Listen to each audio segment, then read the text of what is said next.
Good morning to all. আশা করছি প্রত্যেকে আপনারা ভালো আছেন। আমরা আজকে ফিরে এলাম ডিএলএড পার্ট 1-এর চাইল্ড স্টাডিজ সাবজেক্টের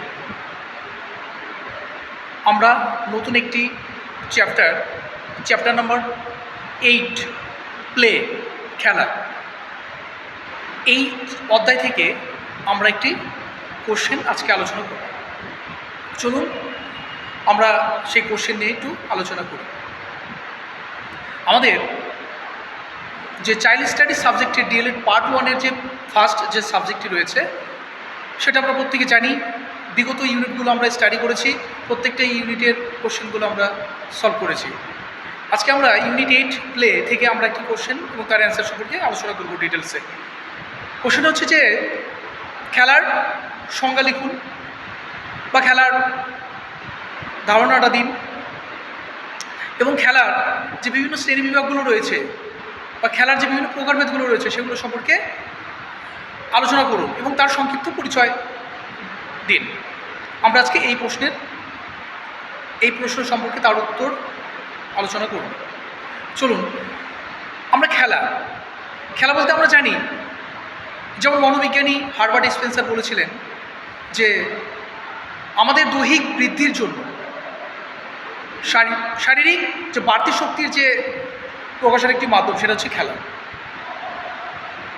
পিয়াজে ইনি বলেছিলেন যে আনন্দের জন্য যে ক্রিয়া আমরা বারংবার করে থাকি সেটা হচ্ছে আমাদের খেলা। অর্থাৎ স্বাধীনভাবে আমরা যা কিছু করি না কেন, যার মাধ্যমে আমরা মনের আনন্দ, তৃপ্তি এবং শারীরিক একটা পরিবর্তন সংঘটিত হয় এবং খেলার মধ্য দিয়ে আমাদের মানসিক অবসাদ অনেকটা দূর হয়। ঠিক আছে, তাহলে আমরা যদি খেলার প্রকারভেদগুলো আলোচনা করি তাহলে আমরা জানব যে খেলার বিভিন্ন প্রকারভেদ রয়েছে আমরা জানি। তার মধ্যে আমরা বলতে পারি যে বেবি গেমস, সেটা কি, যে একটা শিশুর 1 বছর বয়সের পূর্বে শিশু যে ধরনের আচরণগুলো করে সেটা হচ্ছে তার বেবি গেমস। অর্থাৎ শিশু তার 1 বছর আগে পা নাড়াচ্ছে, কোনো কিছু ধরার চেষ্টা করছে, হাত পা নাড়াচ্ছে, বেবি গেমস। ঠিক আছে, তারপর হচ্ছে আমরা বলতে পারি যে ব্যক্তিগত খেলা কি, যে 4-5 বছর বয়সে শিশু দেখা যায় শুধু আনন্দের জন্য যে বারবার প্রতিক্রিয়া করছে, শুধু সেটাই সীমাবদ্ধ, সেখানে থাকে না। কি হচ্ছে, শিশু তার পূর্বের দক্ষতা কতটা সে অর্জন করেছে সেটা যাচাই করে।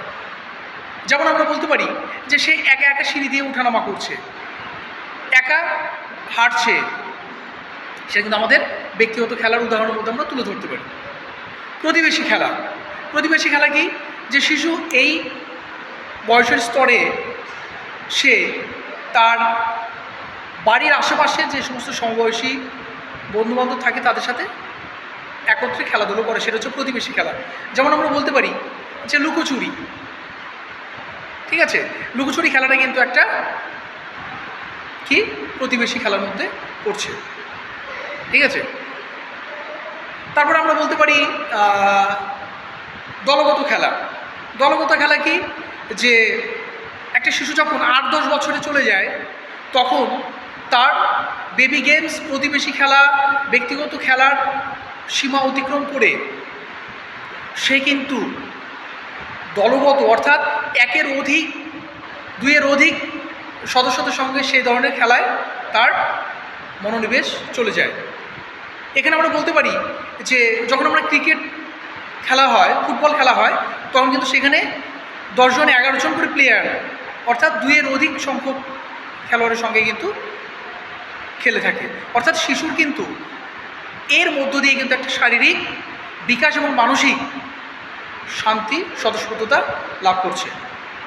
তারপর আমরা বলতে পারি যে ইনডোর গেমস, অর্থাৎ ঘরের আভ্যন্তরীণ খেলা, যে শিশু যখন মনে হতেই পারে যে ঘরের মধ্যে একাকিত্বভাবে বা সদস্যদের সঙ্গে বাইরে খেলাধুলা করার আর ইচ্ছা নেই, অর্থাৎ ইনডোর গেমে তার বাইরে গিয়ে অন্য সমবয়সী প্রতিবেশী হোক, সদস্য হোক, বন্ধুবান্ধব হোক, তাদের সাথে কিন্তু খেলাধুলার ইচ্ছা করে না।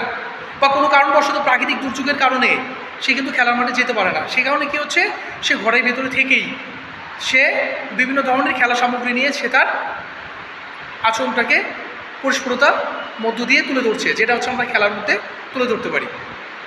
তাহলে খেলা আমরা এখানে বলতে পারি যে খেলা হচ্ছে দেহের বাড়তি শক্তির একটি প্রকাশের একটি মাধ্যম, বা আনন্দের জন্য আমরা যে ধরনের ক্রিয়া প্রতিক্রিয়া বারবার আমরা করি সেটাও, এবং স্বাধীনভাবে স্বতঃস্ফূর্তভাবে যে মনকে আনন্দ দেওয়ার জন্য যে ধরনের ক্রিয়াগুলো আমরা করি সেটা হচ্ছে আমাদের খেলা। তাহলে আমরা খেলার ধারণা এবং খেলার যে প্রকারভেদগুলো আমরা সেগুলো কিন্তু জানলাম। ঠিক আছে, এরপর আমরা নেক্সট ক্লাসে পরবর্তী কোশ্চেন নিয়ে আলোচনা করব। Thank you.